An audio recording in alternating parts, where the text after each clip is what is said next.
Face aux crises économiques mondiales et aux chocs climatiques, le gouvernement sénégalais a placé en 2025 la souveraineté alimentaire au rang de priorité stratégique. Les objectifs sont ambitieux. Renforcer la production locale et viser à terme un niveau d'autosuffisance pouvant atteindre 90% à l'horizon 2030, avant que le pays ne s'enfonce dans de plus grands problèmes. Des ONG soutenues par le CCFD Terre Solidaire offrent un appui technique et financier à des producteurs locaux qui veulent que le pays sorte de la dépendance à l'importation. La pêche, pilier historique de l'économie du pays, traverse également une période de tension, avec une pression accrue sur les ressources. Au sud de Dakar, Joal Fadiouth, le plus grand port de pêche artisanale d'Afrique de l'Ouest. Abdou Karim Sall, pêcheur et militant écologiste de l'association Agir, tente de mieux comprendre les problèmes des forçats de la mer en allant à leur rencontre. C'est différent, c'est grand différent. Grand différent.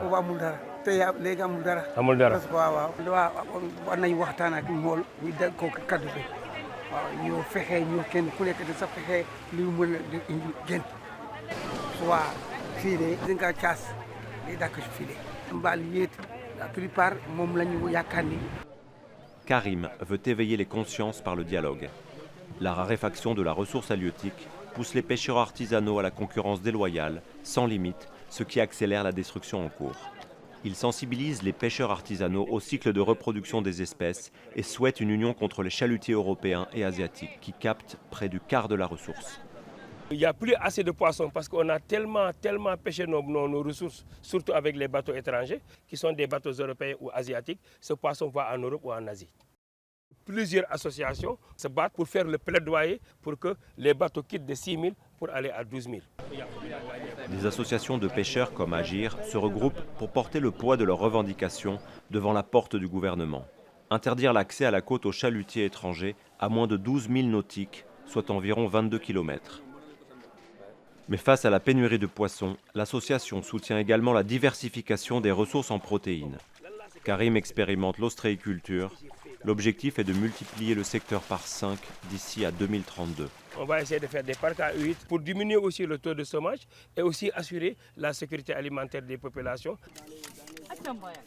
Les expériences ostréicoles essaiment sur la côte sénégalaise, comme ici à quelques kilomètres, dans le parc naturel de la Somone. L'activité participe à l'emploi des femmes et à l'amélioration des revenus des familles. Une manière aussi de réduire la pression sur la mer, même s'il faut continuer à distribuer le poisson dans tout le pays. Les femmes transformatrices nettoient, découpent, salent et sèchent le poisson au soleil. ADEPA, l'association ouest-africaine pour le développement de la pêche artisanale, tente d'améliorer les sites de transformation artisanaux. Mambo Poire, président du site de transformation de Penkoum, en appelle à une mise aux normes sanitaires internationales. Les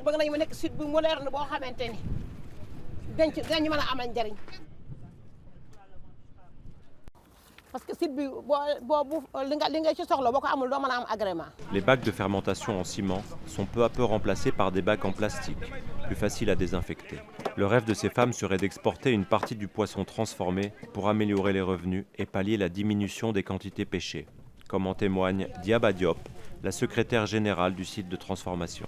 Le poisson devient de plus en plus rare, raison pour laquelle actuellement le Sénégal est en train d'importer du poisson de la Mauritanie, de l'Australie, des pays asiatiques et autres. À partir de 5 h du matin, les femmes vont au marché central aux poissons, à la recherche du poisson pour avoir des produits transformés. Les femmes transformatrices sont contraintes d'acheter des produits d'élevage importés, car la pêche ne suffit plus. Sur la côte, la souveraineté alimentaire dépend donc de la gestion durable des ressources marines et de l'accès équitable aux captures pour que chaque maillon de la chaîne puisse vivre décemment. À l'est du pays, dans la zone sahélienne, en proie à la désertification, la sécurité des populations en termes d'accès à la nourriture repose sur la capacité à adapter l'agriculture au climat et à sécuriser les revenus paysans. La FONGS, la Fédération des organisations non gouvernementales du Sénégal, accompagne des organisations rurales dans le renforcement de leur capacité de production, avec des pratiques agricoles autonomes et adaptées aux contraintes climatiques. Cette fédération paysanne participe au programme TAPSA, Transition vers une agroécologie paysanne, au service de la souveraineté alimentaire, coordonné par le CCFD Terre Solidaire avec l'aide de l'Agence française de développement. Dans les parcelles du village d'Orkadiéré, près de la frontière mauritanienne, une soixantaine de femmes ont démarré une transition vers l'agroécologie en 2023 sous la coordination d'Absatou Niang. On utilisait des engrais des produits chimiques. Mais actuellement, les cultures se font avec les produits bio, comme les composts, les biopesticides qu'on utilise pour traiter les plantes. Certaines femmes sont formées à la fabrication des composts et aux complémentarités des différentes plantes. Elles transmettent leur savoir avec un résultat satisfaisant. Nous avons des rendements beaucoup plus supérieurs. Et aussi la conservation, on constate aussi que la conservation est beaucoup plus longue que les années passées. Auparavant, ces vastes étendues étaient organisées en monoculture, au rendement céréalier précaire de sorgho et de maïs, avec une forte dépendance en engrais et en pesticides qui ont appauvri les sols. La diversification avec plus de légumes et de plantes permet de créer des systèmes de protection. Certaines espèces repoussent les insectes, pendant que d'autres nourrissent le terrain. Les composts et engrais bio se font en synergie avec le bétail, qui est nourri par la production des périmètres. Mohamed Nassiba, agronome du programme, vient observer les besoins des agricultrices sur le terrain. La mise en place de panneaux solaires dans ces régions reculées est selon lui une avancée majeure. Le solaire permet de tirer l'eau du sol pour alimenter les parcelles de production. Donc si on utilisait le gasoil, chaque jour, les femmes étaient obligées d'aller acheter du gasoil. Ces installations sonnent le glas de trajets interminables pour se fournir en essence. Les puits sont alimentés en électricité de manière constante. L'irrigation des parcelles est beaucoup mieux maîtrisée. C'est aussi plus d'autonomie financière pour des populations isolées qui n'ont pas accès au système bancaire. Les programmes d'aide leur ont suggéré la mise en place de caisses communes, une idée qui se répand comme une traînée de poudre dans la région. 3 clés gardées par 3 femmes pour ouvrir une boîte en métal où toutes les transactions sont soigneusement archivées. Dienaban Ndiaye, une des femmes du périmètre agricole de la commune voisine de Bamtare, est convaincue de son utilité.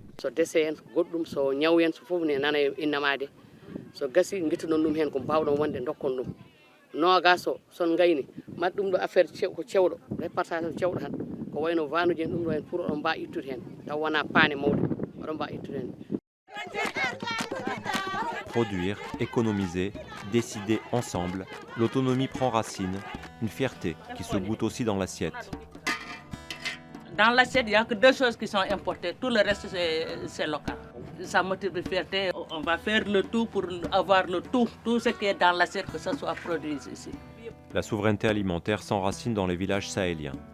Face au climat, aux problèmes économiques, l'heure est maintenant aux engagements, à chaque niveau, pour que l'autosuffisance puisse devenir une réalité pour tout le pays.